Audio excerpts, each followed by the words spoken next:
The galaxy had learned to fear humanity in 1,000 different ways, but the Valdran Empire had never imagined they would fall, because of something as simple as a human woman walking into a room commander. Zeraxis stood at the center of the war, council chamber on Valdran Prime, surrounded by the greatest military minds of 7 star systems. And he felt the cold weight of defeat settling into his exoskeleton like ice crystals forming in deep space. The holographic display showed their losses, and they were catastrophic. But the numbers themselves were not what had broken the Valdran spirit. It was her Lieutenant Amy Foster had been a simple diplomatic attaché when the war began, and nobody on either side had paid much attention to the brown-haired woman with the easy smile and calm demeanor who accompanied the human delegation to the first failed peace talks. The Valdran had dismissed her entirely because their species communicated primarily through pheromone signals and hierarchical posturing, and they saw human emotional expressions as primitive and meaningless. That had been their first mistake. Amy had smiled at the Valdran High Chancellor during those initial negotiations, and the ancient being who had crushed rebellions across 12 sectors had simply stopped speaking mid-sentence. His advisors had rushed forward thinking he was having a medical crisis, but the Chancellor had waved them away with a trembling claw and agreed to every single human demand without another word of negotiation. The Valdran Military Command had assumed the Chancellor had gone senile, and they launched their invasion fleet 3 days later, convinced that humanity would crumble before their superior technology and numbers. They had not counted on Amy Foster being assigned to the front lines. The first battle had gone exactly as Valdran strategists predicted, with their warships overwhelming the human defensive positions near the colony world of New Boston. But then something impossible happened. Amy had transmitted a simple video message to the Valdran fleet commander and Admiral Krethix, who had personally overseen the destruction of 47 enemy civilizations, had watched the human woman look directly into the camera with those strange expressive eyes, and she had smiled again. Not a warrior's grimace or a politician's calculated expression, but something genuine and warm like sunlight, breaking through storm clouds. Admiral Krethix had immediately ordered a full retreat. His subordinates thought he had lost his mind, but the Admiral could barely explain it himself, because when that human woman smiled at him through the screen, something fundamental had shifted in his consciousness. It was not mind control in any conventional sense, because the Valdran had sophisticated defenses against psychic manipulation and neural interference, and all their scans showed nothing unusual about Amy Foster's biology or the video transmission. But the smile had reached past every defense and touched something deeper. For species like the Valdran, who had evolved in harsh environments where trust was suicide and compassion was weakness, the concept of genuine warmth was so alien that their minds had no framework to process it. When Amy smiled, it was not a threat display or a mating signal or a dominance behavior, because it was simply an expression of goodwill offered freely without calculation or hidden agenda, and that broke them. The Valdran Empire had built its entire civilization on the assumption that every interaction was a zero-sum game, where showing kindness meant exposing vulnerability, and vulnerability meant death. They had become apex predators of the galaxy because they never hesitated and never showed mercy and never allowed emotion to interfere with cold strategic calculation. But Amy Foster's smile suggested a different possibility, and it was so fundamentally contradictory to everything the Valdran understood about survival that it created a cascade failure in their decision-making processes.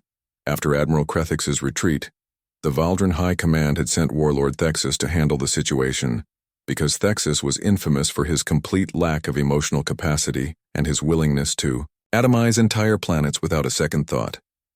The human defenders on New Boston had prepared for orbital bombardment, and evacuation protocols were already underway when Amy Foster did something that would be studied by xenopsychologists for centuries. She took a shuttle up to the Valdran flagship alone and unarmed and requested a meeting. Warlord Thexus had agreed because he was curious about this human who had somehow compromised Admiral Krethix's legendary resolve, and he was confident that whatever trick she possessed would not work on him. Amy walked into the war room of the Valdran flagship, surrounded by creatures that looked like nightmares made flesh, with razor-sharp carapaces and eyes like dark pits and enough firepower in that room to level a city. She looked around at all of them and she smiled. Then she did something even more incomprehensible because she walked up to Warlord Thexus, who towered over her like a monument to violence, and she gently placed her small, human hand on his armored foreleg, not in fear or submission but in a gesture of simple friendly contact, and she said, "Thank you for seeing me."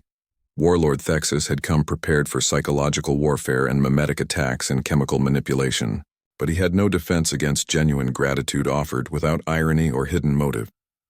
The touch lasted only a moment before Amy stepped back and began to speak.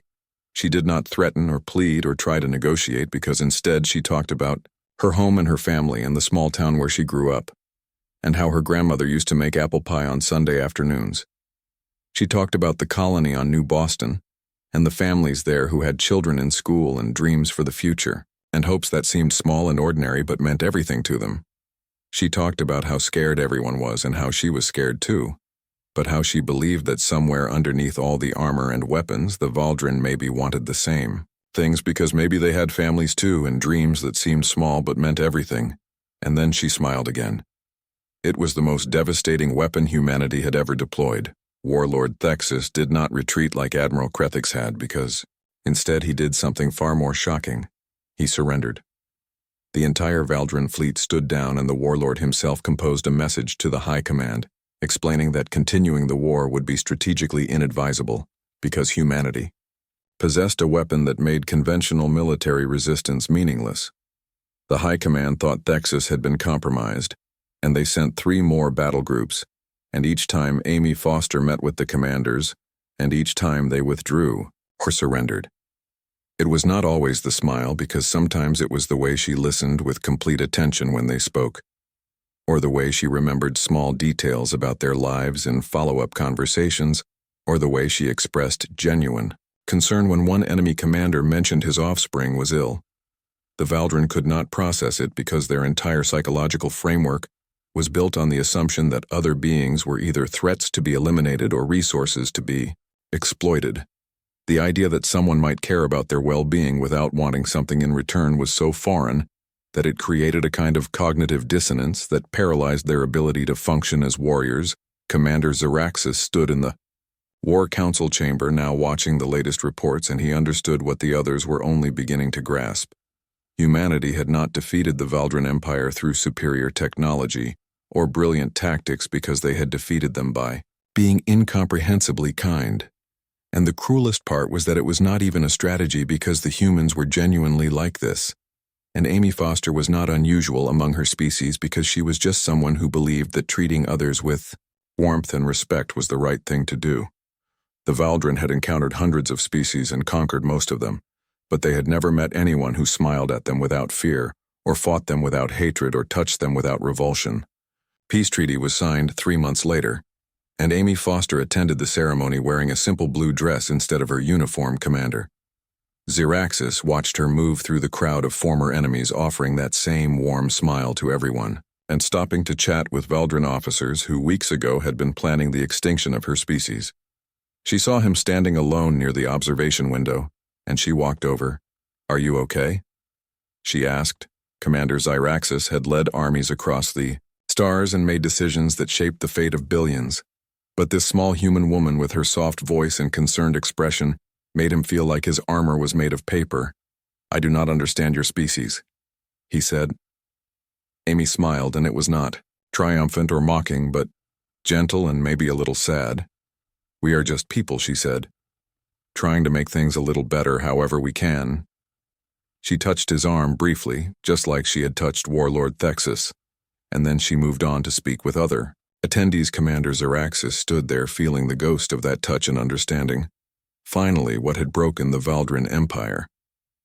It was not the smile itself, but what the smile represented, because humanity had somehow maintained their capacity for genuine compassion, despite living in a universe that was cold and dark and full of dangers.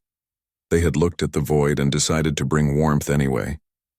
They had met beings who wanted to destroy them and decided to offer kindness anyway. It was completely illogical and strategically insane, and somehow it had conquered an empire that had stood for 10,000 years. The galaxy would never be the same, because humanity had introduced a concept